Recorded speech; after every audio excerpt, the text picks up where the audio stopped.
friends, and welcome to Get Comfy with Laura, the podcast where we dive into getting comfortable with the uncomfortable. I'm your host, Laura Cardona, the Buena Vida life coach, emotional wizard, personal cheerleader, healing homie, breakthrough queen, and your support in shaping a Buena Vida.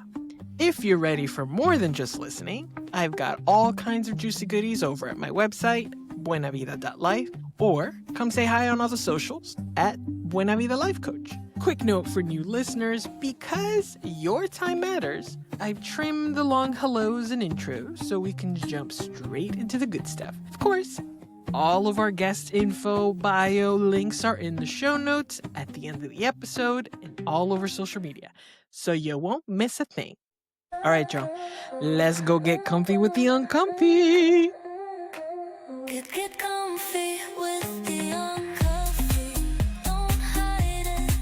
I feel it. El camino es crecer. I rise again.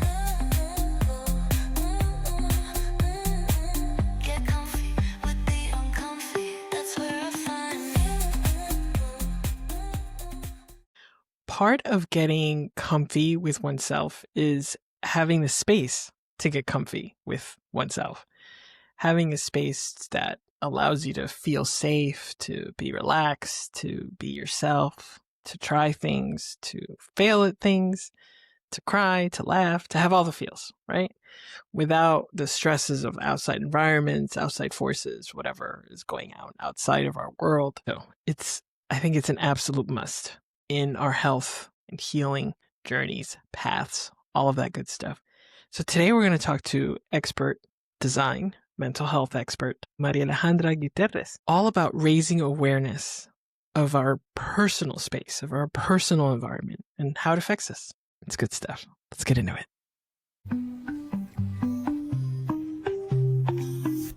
I talked in another episode about the nervous system. Do you mind just sharing a little bit about what is the nervous system?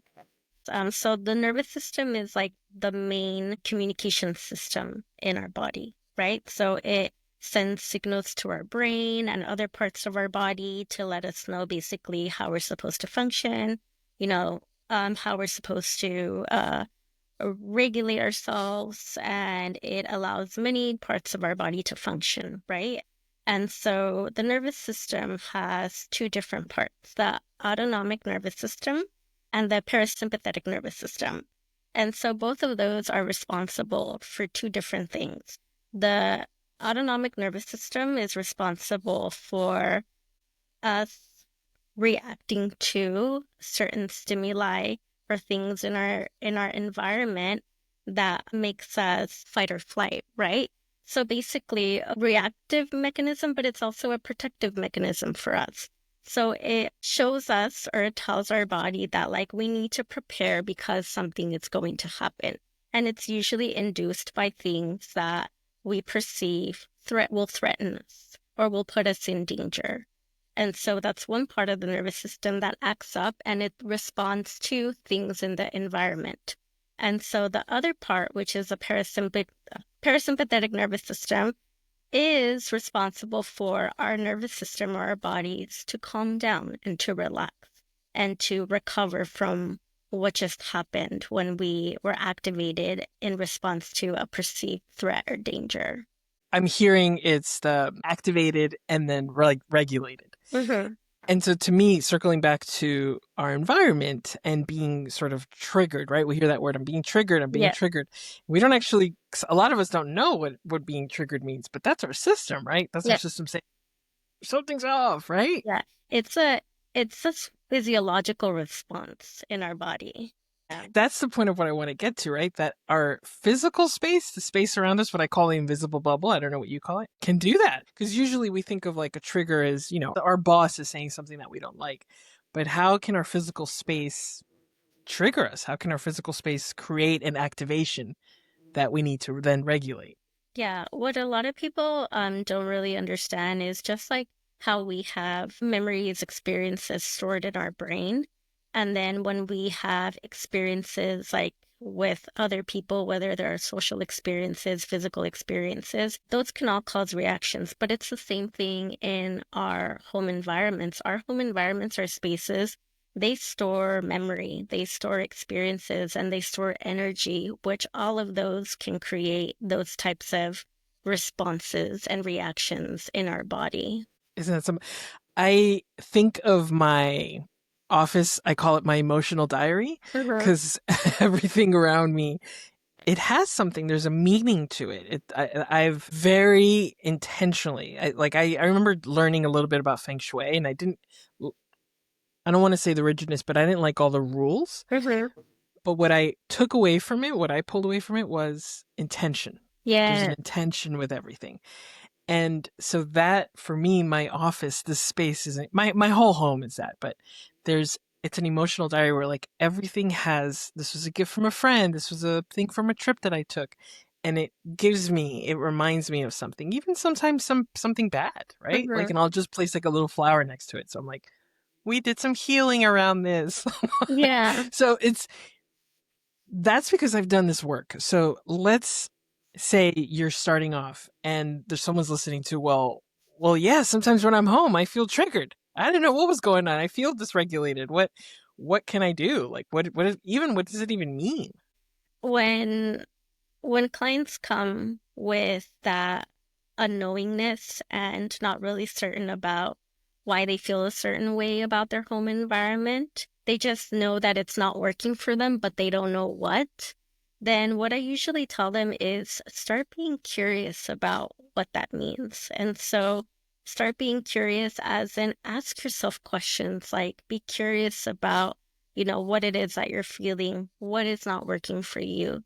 Like, for example, I would ask them, okay, how is it currently making you feel?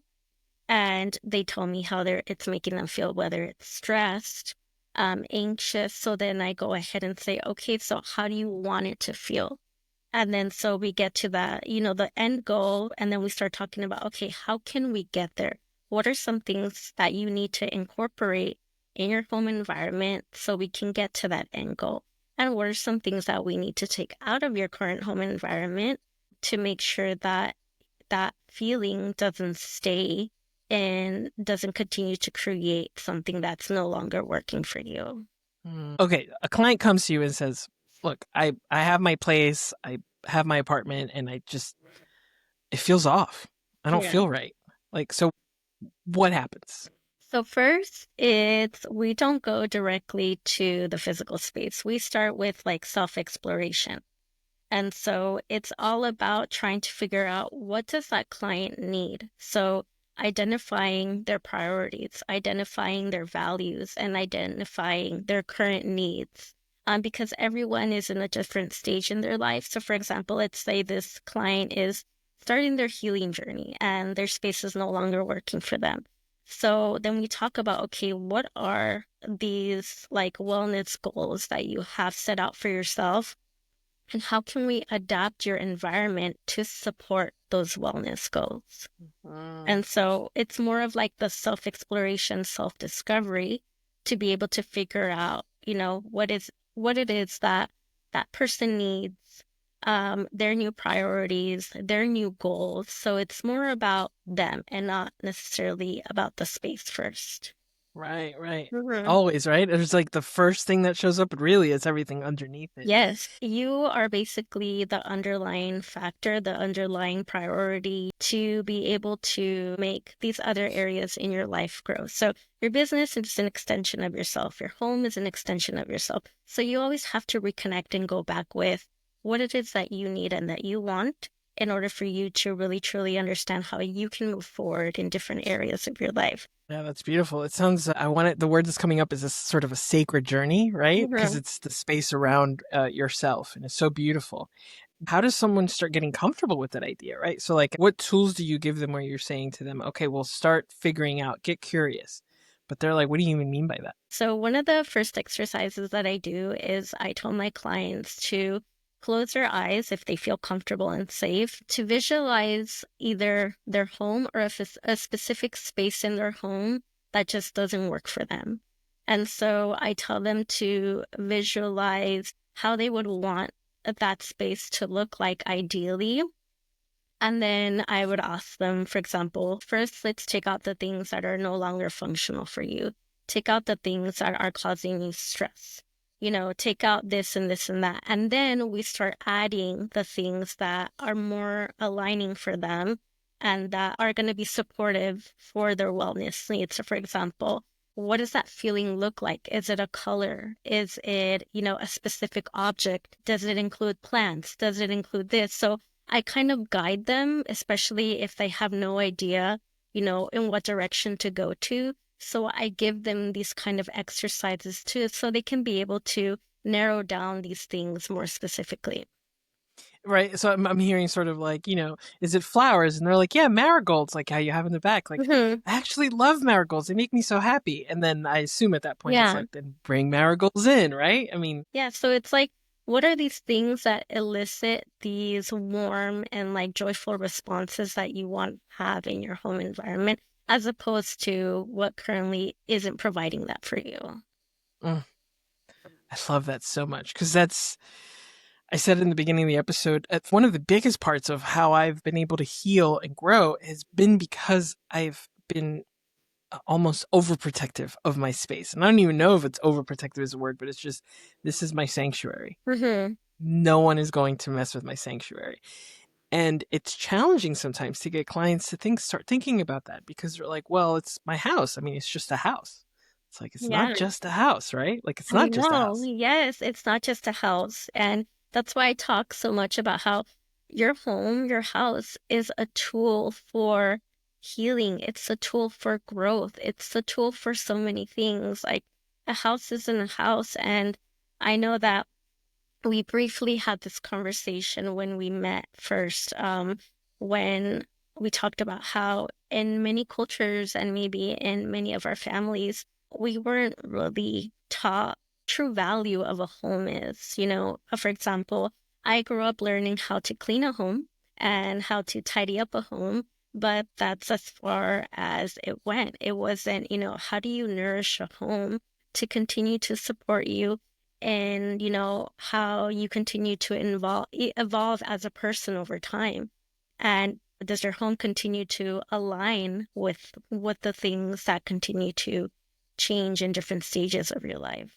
It's so beautiful. And Marialejandra, I have to tell you, that's what drew me to you from the beginning. Because that idea of home, it, it's so big and it's Mm-hmm. just not taught. It's not Yeah. something that we talk about. We see pretty houses on TV and Mm-hmm. stuff like that. And, some of us, it's not to say we didn't grow up in nice houses. It's just, you know, the wealthy. Like we see that. So we Yes. think and we're never going to have that. So if we can't have that, who cares? Mm-hmm. That's not the case. It's that personal space, that feeling of home, that it's an extension of everything. It's your environment. I don't even have the words. I honestly don't even have the words to describe what a home is. It makes me think of like why I created this business, because I wanted to put mental health at the forefront and have the design aspect be more of like the supportive partner, Because like you said, I also have seen those TV shows where they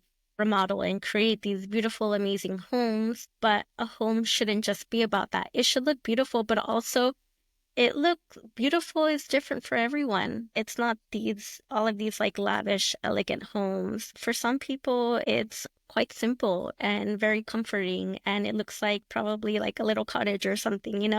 And that to them is their luxury because it fuels their well-being, as opposed to just focusing on the aesthetic and not really thinking about how it's going to make them feel at the end of the day when they spend their time there.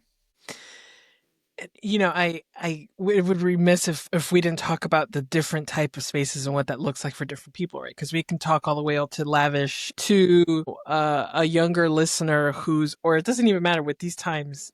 They just happen to have to stay on their parents' couch, right? In their parents' Mhm. living room.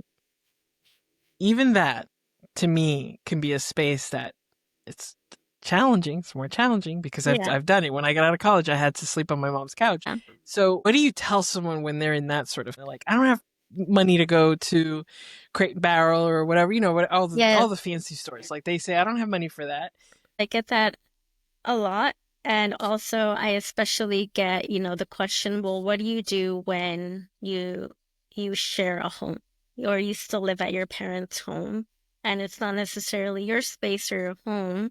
I definitely acknowledge and understand that, yeah, it's much more difficult to be able to make a home feel like your home, especially when it's not your home. And maybe you don't have a lot of space, but it's not impossible.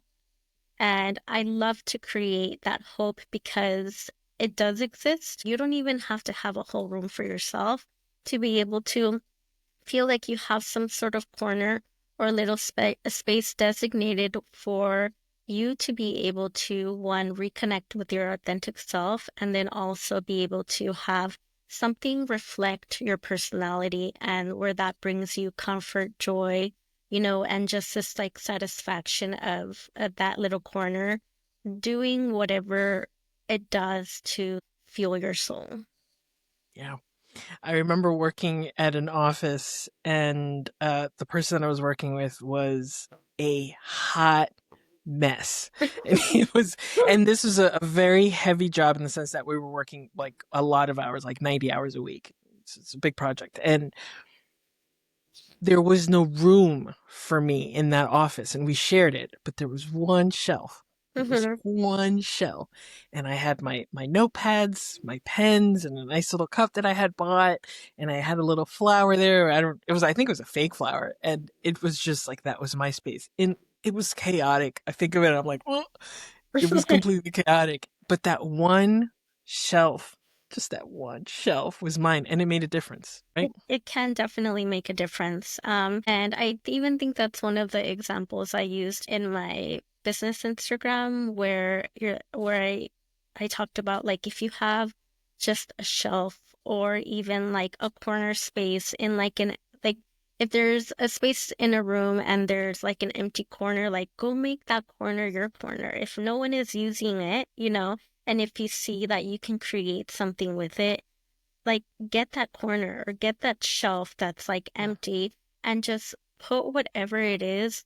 And like you can start off small because I've also gotten questions where like, well, I don't really know what it is that like I need to bring me joy, or I don't know what it is, that I should be incorporating to be able to like improve my mental health or uplift me or empower me and things like that. And I know a lot of us look for give me the solution or like give me the blueprint. And for most of us, it's trial and error. It's start off with, if you like scents, start off with a candle. If you don't like candles, try incense. If you don't like incense, try sage or Palo Santo or, anything. But if you start that process of exploration to figure out what it is that, can start fueling and providing you that sense of support, just start little by little. It's just baby steps. It's curiosity. It's what you Yeah. said. Get curious, right? It's Mm-hmm. amazing. Yeah. Look, first 10 people to listen to this and text me, I will Venmo you $3 so you can go to Trader Joe's and get yourself a little succulent and put that in whatever corner you're at, right here, right there, because that's all that it is. And if you Yeah. don't like the plant, throw it away. I mean, we Yeah. don't want to throw plants away, but you throw it away. You start new. Yeah. It really can be that simple. So I love that we're saying that because we always tend to overcomplicate things as Mm-hmm. people, and we're like, nah, it's too difficult. Can't afford it. It's like, Mm-hmm. draw something, Yeah. draw And something. to create something for yourself. Yeah. Yeah.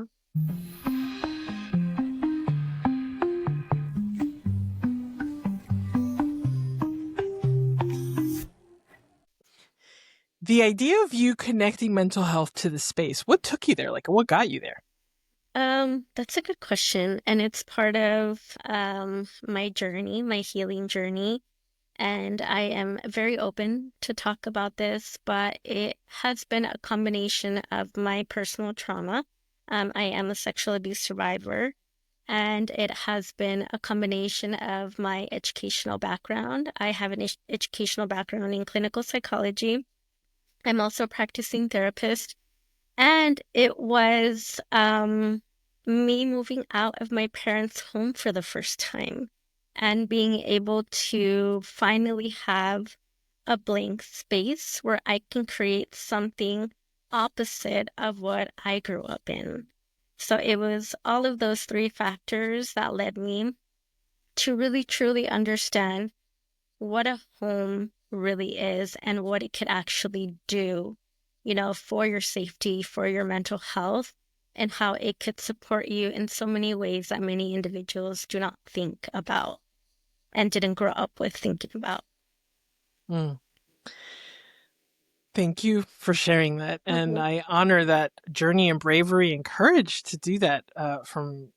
It's what I heard was you created the space for yourself. Yeah. You took yourself out of a situation, you created a space for yourself. And I know, and I know that many listeners know the amount of coraje, that it takes, the amount of courage that it takes to step into that kind. And here you are now talking about it and being a mental health advocate for people's interior and people's mental health and their Mhm. home, which I just think is such a beautiful creation. So I just want to honor you. Thank you so much for that. Thank you. How are you finding with like some of the challenges in stepping into this work? What are some challenges that you've encountered? I think getting people to understand what it is that I'm trying to do, because we're still, many individuals, especially in Hispanic culture, there's still this stigma around mental health. And also, the reality is not many of us are either willing or ready or have access to, financial resources to invest in a service like this.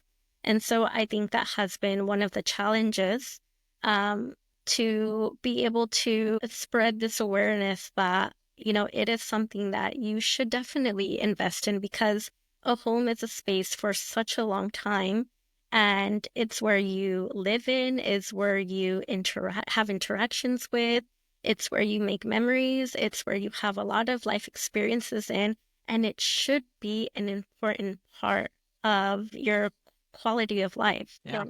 That quality of life is, well, first I want to back up and say that idea of getting people to even understand what it is that we do. Once you get them in, though, I see an immense amounts of transformation. So, what are some transformations that you've seen? It's internal and external. All of my clients have had transformations, but I think my recent client was one of the biggest transformations that she had internally.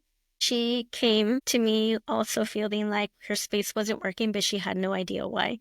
And it was her bedroom. And when I walked into her home for the first time, I was like, what does she need help with? Her um, living room is so beautiful, so put together. Her guest room is so beautiful. Her kitchen is like really good. And so I was like, I don't know what she needs help in. And so we were making our way to her bedroom. The first thing I saw was like chaos, mess, and things were everywhere. She didn't really have specific sections for like different areas in her room. And so I kind of began to understand like, oh yeah, she doesn't really know what to do with this space. And this is her bedroom, her most personal space, right? And so as we started talking together, she started telling me what it is that she wanted for her space. She wanted to divide it into three sections: her rest space, work, and then also like a meditation corner. And it was kind of, you could see that she was making an effort, but she just couldn't really make it work. She didn't know how to make it flow. And so, as we talked more and started asking her to reflect on herself, to identify her goals, to identify her priorities, to identify her values, like as we started to dig deeper into her more, we started to find out that she was just overwhelmed with things in her life, and it was reflecting in her personal space. And she shared about her culture. She is from Iran, and she talked about how in her culture it is highly valued and prioritized that you take care of others before yourself, especially when it comes to like family, guests, etc.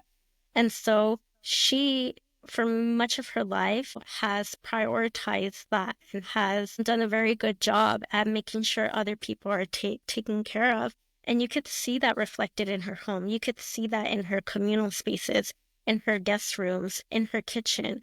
But when it came to her bedroom, it did not reflect any of that. And it was because as we spoke more, she did acknowledge that she kind of was neglecting her own needs and prioritizing everyone else's. And she wasn't really addressing a lot of the things that were going on with her. And even though she wanted the space to work out, she felt just stuck and didn't know how to move forward. So as we were processing all of this, you could just see how her space started to come, alive, and it started to feel like something that she was actually proud of creating step by step. And so as she started to talk about the things that she needed, things that she needed to let go of, the things that, were no longer serving her, were creating stress for her, that you can actually see, reflected in her space, it just became a whole new type of space. And also by the end of this project, she also felt in alignment, not only with herself, but with that space.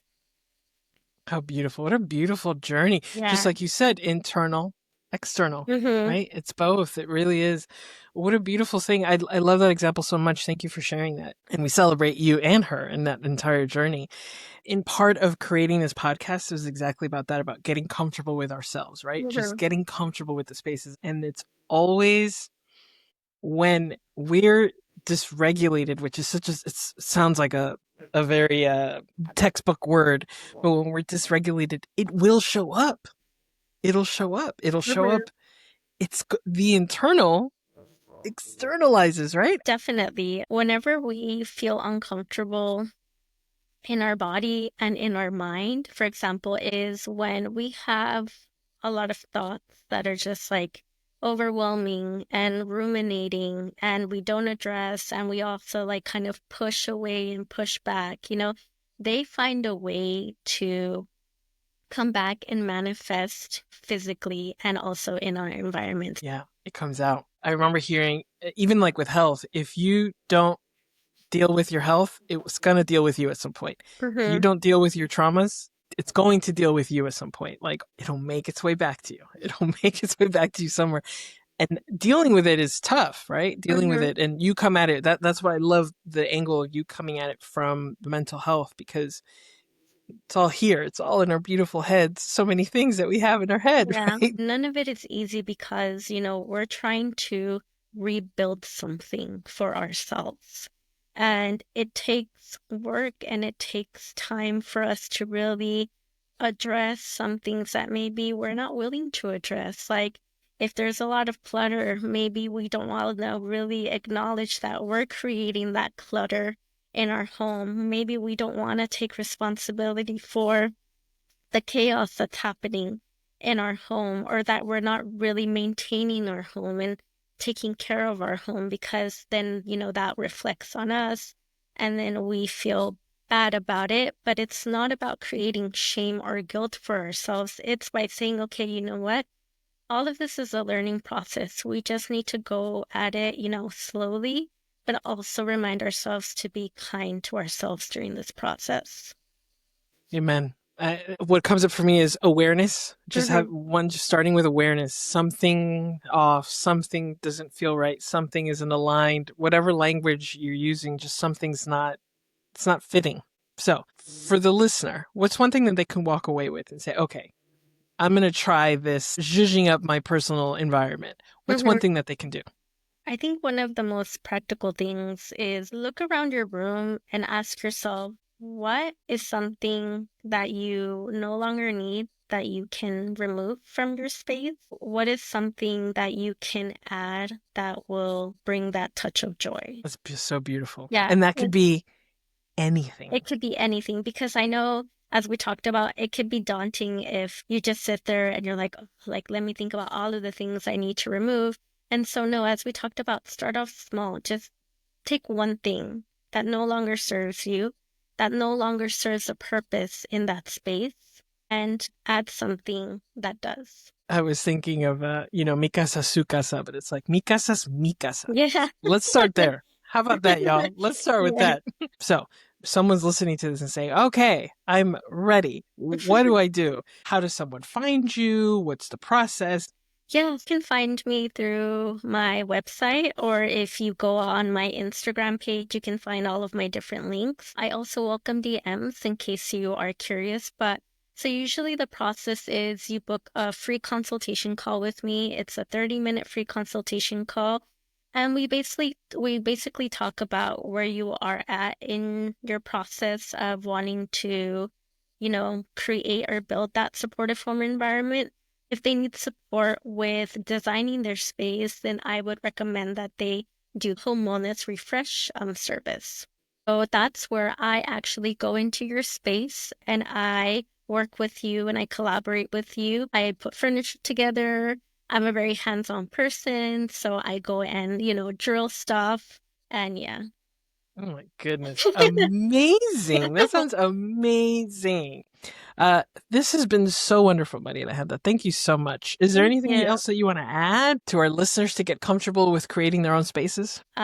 Just to remember that your home should be your support system, in addition to the people that are considered your support system, your home should also be a part of that as well. So remind yourself, just as you would, make some time, to be with your community, with your friends, your family, to make time to also, nourish that relationship with your home. So beautiful. So there you have it. As always, it's all about you exploring and figuring out what works for you, because it looks different for everyone. There's no magic pill. There's no magic person. It's just information that you just have to spend some time with yourself, learning, discovering, and getting comfortable with yourself and your space. I wish you wellness. I wish you peace. I wish you beauty all around you. Okay, bye.